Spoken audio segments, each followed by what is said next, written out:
Good afternoon. My name is Dr. Adam Thorns. I'm superintendent here in School District 127.5, and I wanted to bring an update for our community on our reopening plans. Last evening at the board meeting, the board was provided with an update, and so we would like to share that out with you today. As we have said previously, our goals for getting back to school. The first one is to prioritize the health and safety of our students, our staff, and our families.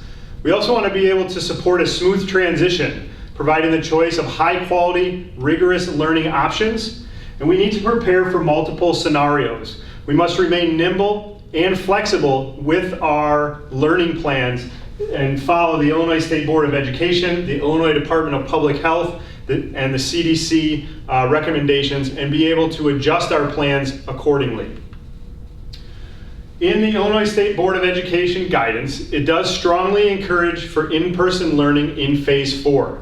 Districts must prepare for alternate structures to in-person for students with elevated health risks, and districts must plan for return to remote instruction pending a resurgence or second wave of the virus. And we feel that that's really important, that we have plans in place that if something happens and we have to move those plans, that we'll be able to do those in a moment's notice.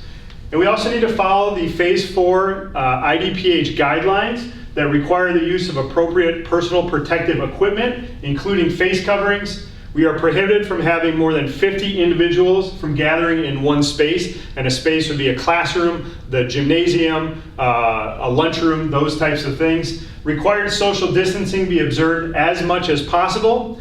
Requiring that schools conduct symptom screenings and temperature checks, or require that individuals self-certify that they are free of symptoms before entering school buildings, and a requirement of an increase in school-wide cleaning and disinfection.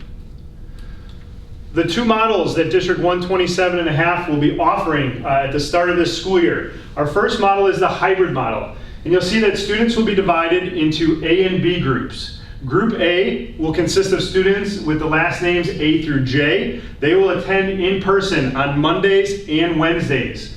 Group B, students with last names starting K through Z, will attend in person on Tuesdays and Thursdays. And then Fridays will rotate between an A and a B group. And in the email that you receive, there will be a calendar that shows exactly what days that will take place. Remote learning will take place on days that students are learning from home. Our other model that we are offering is a 100% remote learning option. This will have synchronous and asynchronous, meaning live and recorded virtual participation in instruction from home. I want to talk a little bit more about these models so that parents have an understanding when they choose which model will work best for their family and for their students. We're going to start off by talking about our 100% remote learning option. Students will work in both synchronous and asynchronous sessions. This online academy is designed to be more rigorous and offer more live learning opportunities than remote learning in the spring. We received a lot of feedback in May when we sent out the survey, and we know that the remote learning must look a lot different than it did before. And although we're referring to it as an online academy, I want to be very clear. There are some districts that have gone out and hired companies to run this 100% remote learning from them. Our remote learning will happen with our own teachers, our own staff who will be teaching our students.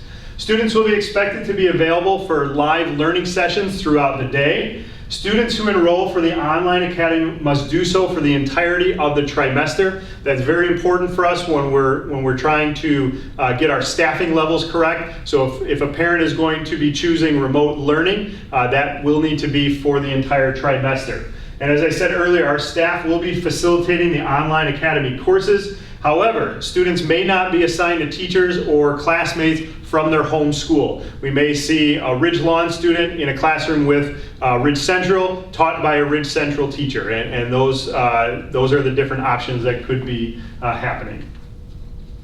So how will this online academy be structured? It has a formal structure for live online learning. It will provide some flexible time for students to complete work during their time and place of choice. And teachers will be providing schedules for synchronous video instruction and collaboration as well for individual mentoring. And we'll look at a sample schedule in just a little while. Will the students be sitting in front of a computer all day? I think it's important to understand that the state is requiring 5 hours of learning every day, but that does not mean that all of that will be taking place in front of a computer. We would not expect in a classroom that a student sit there and listen to a teacher for 5 hours. There will be time for students to do independent work away from there, as well as time built in for them to take breaks. What are the expectations for family involvement? And just like in-person learning, we know that a family partnership with a school partnership is the best way for our students to grow, and that's what we're really asking for in this 100% remote option. For students learning in the online academy, teachers will be collaborating with parents to ensure that the students have the skills that are necessary to be working in this environment. So we would make sure that there is time set aside for our teachers to work with the students, making sure that they understand the technology. We would never want a student unable to complete an assignment or to be able to understand the material simply because they are struggling with the technology. So that time will be set aside to make sure that doesn't happen. Throughout the term, there will be opportunities for teacher conferences, orientations, and communications, similar to what we have in place for in-person learning. This would just take place virtually. In the 100% remote learning for special education, students with IEP and 504 plans enrolled in the online academy will still be receiving the support and services listed in their plans. At times, it may be necessary to hold IEP meetings to determine if any of that support should be revised for courses in an online environment. But our special services department will be reaching out to those families. Grades. Back in the spring last year, the Illinois State Board of Education said there was a do no harm policy where grades had to be adjusted. That is no longer in place, and we'll be going back to the traditional A through F model. And for extracurricular activities, students participating in 100% remote learning will still have the opportunity to take part in any extracurricular activities that are offered. We do know at this time that our South Suburban Junior High School Conference has postponed all sports, at least through January, but other activities that we hold here in our schools, some of those may be held virtually. If it can be done safely, those may be held in person, and all of our students who are taking part in the 100% remote option will have the opportunity to partake in those. Here's a sample schedule for remote learning for our kindergarten through 5th, and please remember that this is just a sample schedule. A class would have a morning meeting where the student checks in and logs in at 8:10 and meets with their teacher, and they have a social emotional lesson. Then they would look to do whole group literacy, just like we would do in our classrooms where the teacher is teaching the entire group. And then after that, it would look to break into small groups where the teacher might be meeting with 4 or 5 students at a time virtually, while the other students are working independently.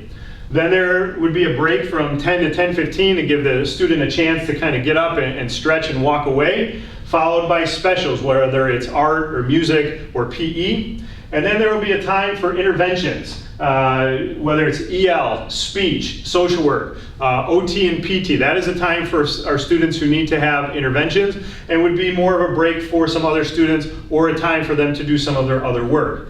There would be a lunchtime, just like there would be here in school, followed up by a whole group math session, and then again the small group where the teacher would meet with a small group, and that would differ on the various days, as well as some independent work. And then another break in the afternoon, followed up by science and social studies. So you will see that this is a much more structured learning environment than what we offered in the spring, where students would be signing on when it worked for them, and they would just complete work at their own pace. This is a much more structured model than before. So what would remote learning look like in the junior high in our 6th through 8th? It would really follow a similar schedule to those doing in-person learning, where the teachers would work with the students synchronously live for a portion of each period, and then the students would have the remainder of that period to work on their independent work. And breaks and lunch would be built in during the day. Now I'd like to talk about the hybrid model a little bit. The hybrid model combines in-person instruction with virtual learning. It allows for approximately half of our student population to return to in-person instruction for portions of the week. And I know a lot of the questions that I've received, if we're going to have students doing remote learning, why are we just not letting everyone who wants to be in person here at the same time? And it goes back to the number of students that we have, as well as the size of our buildings, and making sure that we can follow the guidelines. So we need to make sure that we have no more than approximately half of our student population here at any one time. This allows for in-person contact with a classroom teacher and peers in a smaller populated area. Teachers will provide instruction and support that prepares students to have an increased level of responsibility in this model, since the majority of the remote days will be in asynchronous structure. And an asynchronous day really means that students are going to be expected to do a lot of this work on their own. And I've said it from the very beginning that we are trying to balance out the safety of the students as well as much in-person learning as we can. And every single model that districts are rolling out right now does have an area that I'll call a hole in the plan, that the plan just doesn't work out perfectly. And if there was a perfect plan, I believe that all districts would be adopting it. But because there are so many different plans out there, I think it really shows that there is not a perfect plan. And our hole in our plan are these asynchronous days when the students are going to be working from home. A lot of that will have to be independent work. Our belief is that when students are in person on their hybrid days, that the teachers will be able to take the students that much further, because we anticipate class sizes being between 10 and 12 students, and they'll be able to work with them a lot more independently and be able to make sure they differentiate that instruction. And then the students will be expected to do some of that work on their own on the days that they are at home. So students will be placed on an A-B rotation according to last names, and I shared with you what those breakoffs were before. It will also be in the documents that are being attached to the email and on the website today. And on days that students are physically in school, they will participate in a full day of learning. I do think it's important that we point out that a full day of learning is still not going to look like what school has looked like in the past.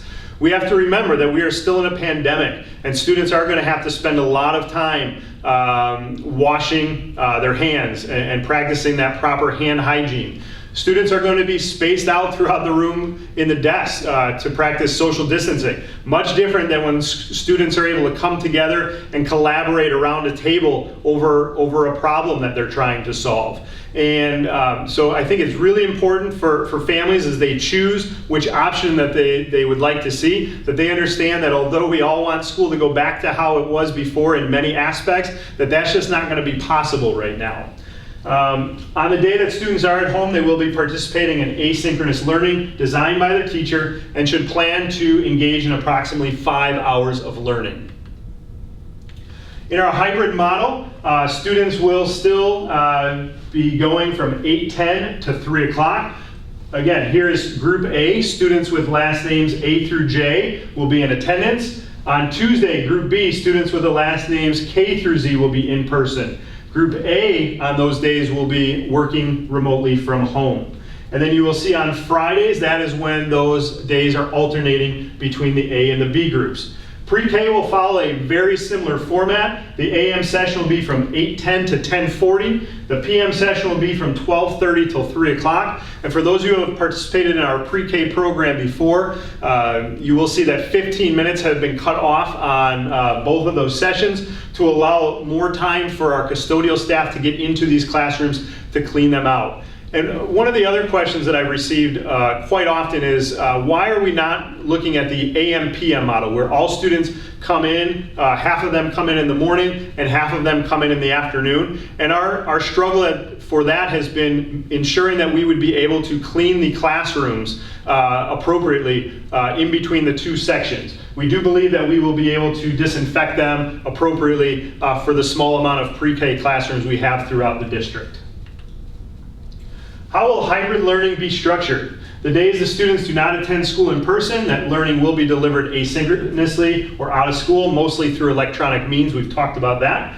On those days, the students will not be expected to sit in front of the device for the entirety of the day.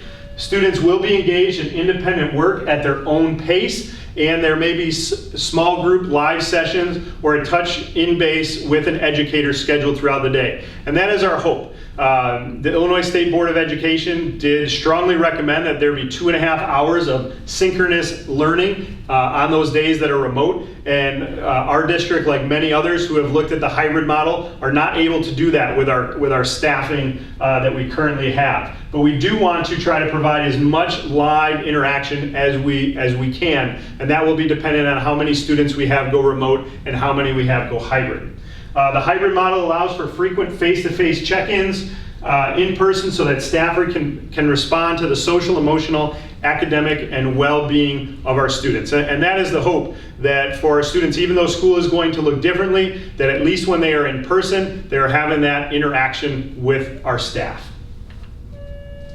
For special education, students with IEPs and 504s enrolled in the hybrid model will receive the supports and services listed in their current IEPs. For grades, again, we are looking at the traditional A through F model, just like it has been in the past. And again, any extracurriculars that we will be offering, students will be able to participate in those. A sample schedule for in-person hybrid learning for K-5. For breakfast, students would still be able to come in at 8 o'clock for breakfast. Classes would have a morning meeting, some social emotional learning, followed by our literacy instruction. Then we would try to have an outside mask break when the weather is cooperating, and then finished up with our literacy instruction before students would be going to one of their specials that day. Then students would be having lunch and recess, followed up by math. We would try to do another outside mask break in the afternoon, and then either social studies or science, and then the preparation for dismissal. So you will see that there, although students would be here for a full day, that there are times that are taken away from instruction. But we do feel that it is important to try to provide students with that mask break in the morning, at recess time, and in the afternoon. What would in-person hybrid learning look like for our 6th through 8th grade? The schedule looks similar to what students currently have. ELA and math would still be blocked. Our junior high staff is looking if there is a possibility in the schedule to block science and social studies, where science would be a double period one day, followed by a double period of social studies the next day. PE and health would be every day, followed by encore for every day. And in the junior high, teachers would coordinate outside breaks for students with each other, making sure that we don't have one classroom that's going out for a break 3 or 4 times a day where another class is only getting 1. So our junior high staff will be coordinating that amongst each other. Students would leave the classroom for PE, but students would also be in their cohort with the teachers rotating the classroom so that the students are not getting up and moving to the different classes. And during the lunch period, students would get outside for a time. Students have not had recess breaks in the past at the junior high, but we would like to get students outside so that they can have an additional mask break.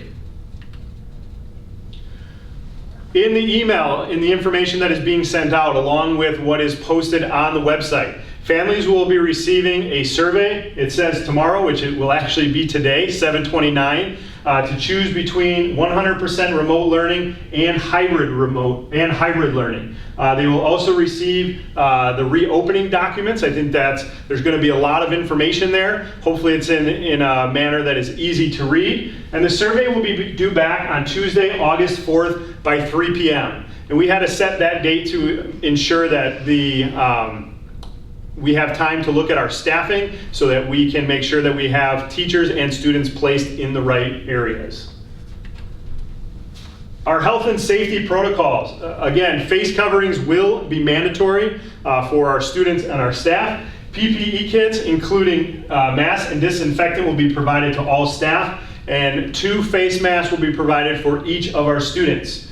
Temperatures and symptom screenings of all visitors will be conducted upon arrival at all of our facilities.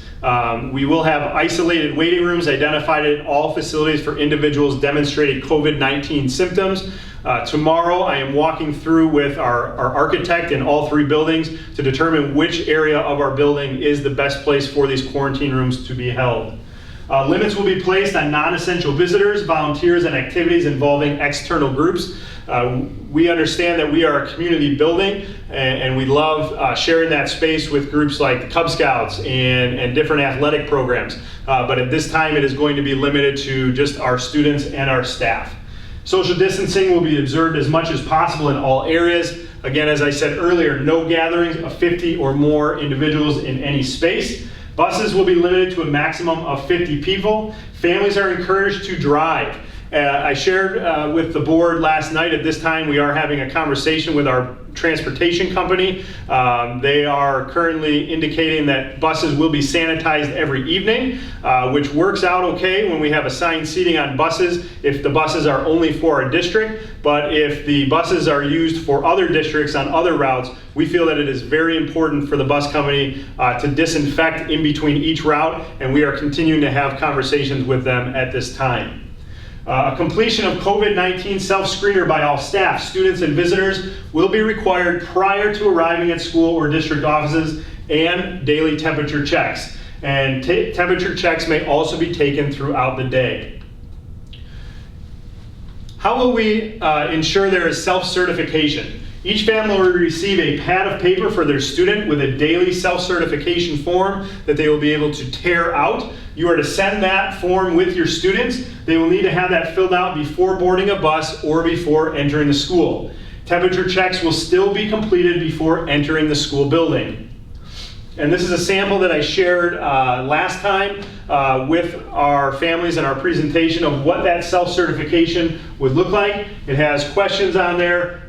If your child has shown a fever over 100.4 that day, have they had exposure to COVID? Do they have a persistent cough, difficulty breathing, or any respiratory symptoms that they're showing? Does your child have chills, muscle pains, and or headache? Does your child have a sore throat? Do they have gastrointestinal issues like nausea, vomiting, or diarrhea? Does your child have a loss of taste or smell? And have you been asked to self-isolate or quarantine by a medical professional or local public health official? And if any of those answers are no, your student should be staying home.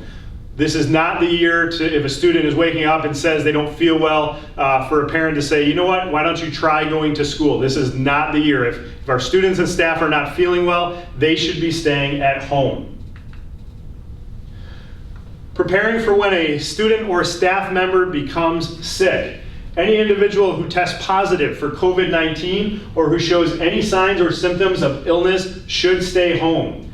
Families and staff will be asked to report possible cases to the school where the individual attends or works to initiate contact tracing.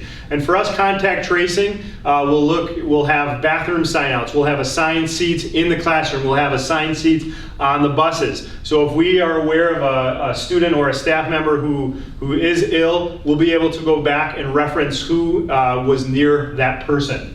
The nurse office will collect symptom reports when absences are reported. There will be a script that our secretarial staff will be asked to ensure that they are asking all of these questions from our families to make sure that we know what the symptoms were. 24 hours must elapse from resolution of fever without fever-reducing medication, and 10 days must pass after symptoms first appeared prior to the return if a student or a staff member has not been tested for COVID-19. The individual's other symptoms must also have improved. And that 24 hours has been adjusted since the last time I presented. It was 72 hours. The CDC had recommended last week that be moved to 24 hours, and then the Illinois Department of Public Health just recently adopted those guidelines as well. And if a staff member or student is found to test positive, we will follow Illinois Department of Public Health guidance regarding quarantine requirements and the potential closure of our school. Just as I said in our last presentation, we understand that this is a very anxious time for our students, our families, our staff. It's an anxious time for us as administrators. This is not what school has been in the past. This is not how our normal summers have gone. And one of the most difficult things I think that raises that anxiety is just not knowing what the possibilities are. And we want to make sure that we continue to communicate with the families and we continue to stay flexible and nimble. Although these are the options that we are offering right now, we are still about 3.5 weeks away from school, and if we continue to see numbers increase and feel that there is more of a risk, that we have to be ready at any time to adjust our plans. And we're going to do everything we can in our control to ensure that we are being responsive and flexible. And we are going to ask for your continued patience as we work through these plans. One of the things that we are going to set up and will be in the communication today is that there will be an email set up just for the purpose of asking questions, and we will have a fact document that is continuously updated on our website so that everyone can ask the questions or can see the answers to the questions that are being asked. We thank you for your continued partnership with us here, and we hope that everyone stays healthy and safe. And again, the survey link is provided, and we ask that you get that to us as soon as that you're able so that we can start making those plans. Have a wonderful rest of your day.